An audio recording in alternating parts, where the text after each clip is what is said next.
Hey, good morning, everyone. Happy Monday. It's about 7 a.m. here, December 16th. Prices of BTC currently at 7,087. We're going to get some bills out of the way, and what I mean by that is we do have a paid membership, folks, to our Discord community. And I also have this technical analysis course right here, which gives you 7 days free in these channels right here, the ones that you see all the locks right here. Okay. So, our community does have a free side, which is this community discussion area. Not a whole lot happens here, but our paid side, you could see right here, there's a ton of back and forth, tons of chat, tons of chatter, tons of ideas being exchanged and knowledge being exchanged. Okay, and then obviously all the lock channels contain all the fantastic information about trade setups, education, how to learn technicals, how we're putting up trades, where our take profits are, stops, what direction we're trading in, etc. Okay, so if you are not part of a community and you are looking to sort of add structure to your trading life, this is something that we provide. Another thing that I want to tell you guys is this is sort of something that I laid out to my communities. This is my trading philosophy overall. Okay, I'm a pretty easygoing guy, right? I don't sort of flaunt about my winners or anything, and I don't get too down on my losers. Okay, but I do journal. I do have a structure to my life. I'm basically a day trader. I trade for a living in the Forex and crypto markets and sometimes the stock markets. And this is sort of my philosophy overall. And I let people know exactly how I'm trading, what kind of person I am, because I want you guys to know that when you join a community, you should know the person behind it. And this is the kind of person that I am. This is how I add structure to my life, structure to my trading. And if you get to know me, you'll see that I'm much different than your average crypto Twitter person. Okay, I have a family as well. I have my day-to-day stressors just like anyone else. I struggle with things just like anyone else, but what I do differently than most is I have a discipline, a structure to my life, and I follow it to the T. Okay, this is how I differentiate myself from the average person in the trading space, whether it's Forex or crypto. Okay, and you could sort of learn about me as you come join my community, and you can learn about my trading philosophy right here in the education channel if you come join. Okay. But with that being said, all right, we're a pretty easygoing community. You can see all these gains reviews right here, folks. These are all people who've been part of our community for months. Actually, some of them have been part of our community for a year or two, right? I've been trading in the crypto markets for about 2.5 years now, actually 3 years now, right? And this market to me by far is one of the easiest markets to trade because it's so volatile. It's almost a dream and a paradise for any crypto or any trader for that matter. Okay. And making money consistently in this market, in my opinion, is not that hard. All right. All you really have to do is build that, emotional fortitude, build some of that discipline, and you can make, some good money like these people are right here. Okay. All right, folks, so let's get to it, okay? So on the 30-minute chart, smaller time frames, what we're seeing right now is nothing more than, this chop that we've had for the last 2 days, really hovering between 7,000 and about 7,150, so that $150 range, kind of just moving, up and down, up and down. Now, if we start going out into the 4 hour, there's a bigger chop that's happening, which is, I would say the bigger range is between $6,800 and probably this $7,700. Okay, so that $1,000 range. The way I like to define it is kind of like this. Okay, so if we put up that range like this, it kind of looks like this. This is how I've decided to define this trading range. Okay, because I see this high right here pushing past these highs but can't get past. Wick touches that high. Wick comes very close to this high. So I'm saying that, you know what, I'm going to say this is really the high of that range. This is really a deviation, deviation. And then this is a low of the range right here. This is a big deviation. Notice this price comes very close to this low. So I'm saying that, you know what, this is probably the low, $6,800, and this is probably the high around $7,700. So that $1,000 range is really where I'm looking at for shorts and longs. All right. Now, if you look at these arrows right here, this is another sort of SR level where price has been bouncing off of. There's a support right there, resistance, support, support, support right there, support right there. and now it looks like we're hitting that support again. Now, one bad thing about the support, which I don't like, is the fact that we've already hit this once, right? Hit it twice, 3 times, and now 4 times right here. 4 times in the last, say 10 days. So this support right here has definitely gotten weaker, okay? Now, has it broken yet? Obviously not, right? It hasn't broken yet. So this kind of leads me to believe that either this thing is going to crack to the downside, or there's actually some, maybe potential reaccumulation for longs happening in this area right here.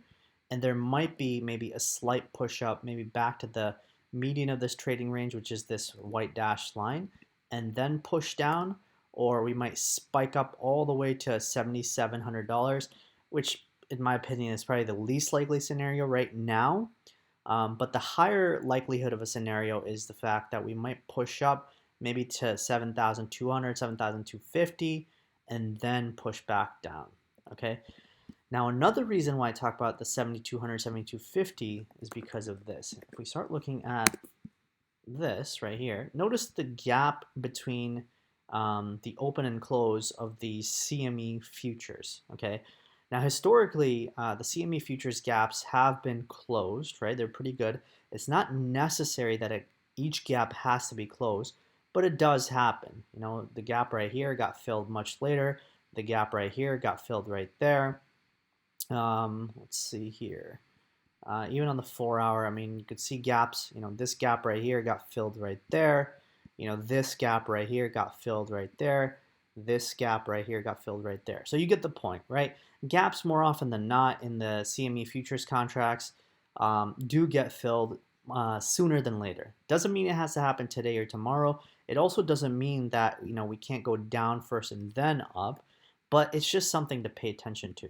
So if I were a betting man, right, what I would say is that if we are currently in this particular structure right here, let me pull up this chart right here. This is a little bit better. If we are in this structure right here, I would say that it's much easier to push up maybe a couple $100 because we're already at 7103. We need to move up less than $125, $140 to close that gap up here and then push down. Okay. Now, if you know something about futures contracts and why gaps get closed, it's because let me sort of explain and pull that up. Okay. So basically, what happens is remember that the CME markets, the futures markets, are not 24/7. Okay. So they have closing times in their markets, and they also have closing days, like the weekends in their markets, right? So when you meet a futures market that has closing times, like end of market days or weekends, and you meet a market that is 24/7, like the Bitcoin spot or derivative markets, you will have a difference in price change and volatility when the futures markets are closed. And so what happens is the futures traders, right? So for example, this gap right here, they might be trapped in positions, okay, that unfortunately the futures markets is not open to. And while the markets, the derivative and spot markets are doing their thing, what the futures markets are going to do is they're going to want to get out of these losing positions. So say for example, someone was long up here, right? And then the market dropped right here. I'm sorry, someone was long up here in the futures markets, let me clarify. And then the spot and the derivative markets, which are 24/7, dropped right here. What the futures markets are going to try to do is they're going to incentivize a base being formed and a push up to close this gap right here because they want to get out of their losing position. And I made this video last year, a year and a half ago, stating that there is a lot of back and forth exchange and potentially manipulation between the futures markets, which is the CME, and the backed, and the derivative markets, which are, say, BitMEX or Bybit or Deribit or even Kraken. And I think they help move these markets back to an equilibrium so the futures traders right here do not stay trapped in their positions. And with this wick like this, it helps these futures players get out of their position right here. Okay? So the point is that futures traders definitely have a significant impact on the market. They are willing to sort of move large sums of money, whether it's in derivative or spot markets, to get out of their positions and um, and help create these closing of gaps right here.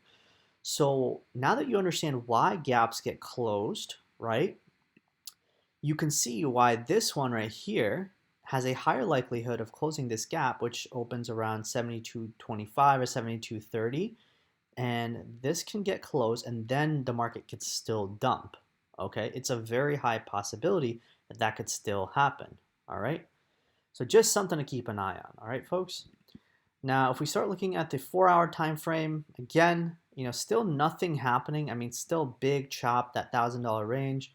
Let's see what's happening on the daily chart. Okay, nothing special on the daily. Still well below the 200 moving average, which is the red. Still well below the Ichimoku cloud right there.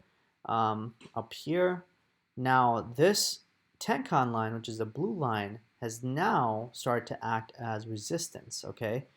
So if we push up, watch for the same area right here with the Tenkan act as a cap on price, which is around 73.50. Okay, let's see what else we got to talk about. There is this December monthly open, which is still active. I mean, we could still hit the December monthly open around 75.50 and still sell off. That's a very high possibility too. I kind of doubt we'll get all the way up there and then sell off. I would say, $72.50, $7,300 is a pretty good cap on price to then sell off some more. If we start looking at the positioning of the futures contracts, again, most institutions are still net short, as you can see. Institutions are the non-commercial. Commercials are, the high net worth individuals or professionals or even the smaller hedge funds. I don't really know why they're not recorded in this. That's kind of odd. But the non-commercials are typically the bigger institutions that, as you can see, are still net short, meaning that they still believe that the price of BTC still could go down. This is as of 6 days ago, okay? I think aside from that, nothing really else. I mean, still, trapped in this big descending parallel channel. I don't know how else to look at this other than a big, bear market that we're still within. I know there's a lot of people out there who don't want to believe that BTC could go down further. But I mean, it's hard to say that the technicals are already telling you that the market has bottomed. I know there's a lot of people who are saying that the market has bottomed and from here on we're just going to keep on trending up. I don't believe it unless I start seeing it reflected in price, unless I start seeing it printed in higher lows on, say, a weekly time frame. I really don't know how else to see it. Like I've said before, the minor capitulation right here, I still do expect it to extend, kind of like it did right here in 2018. Notice right there, okay? Right there, that minor capitulation. I don't see that happen yet. So, I would probably say give it another couple of weeks. Then I would expect that minor capitulation and then more potential downside ahead, okay? Meeting our final targets around 5,000 and 5,500. I think that pretty much wraps it up. Again, folks, come join Cryptosomniac Advantage membership. If you like my analysis, give me a thumbs up. There's also a Discord link in the YouTube description video below. You can join the free side, like I've said. This is the community discussion side, and you could, get some free trades here and there. But remember, for the paid memberships, that's where you see all the lock channels, all kinds of, information, tons of analysis, tons of trade setups, tons of educational material that you could go over that makes the membership worth it. Okay, I'll see y'all soon, and good luck trading. All right, cheers.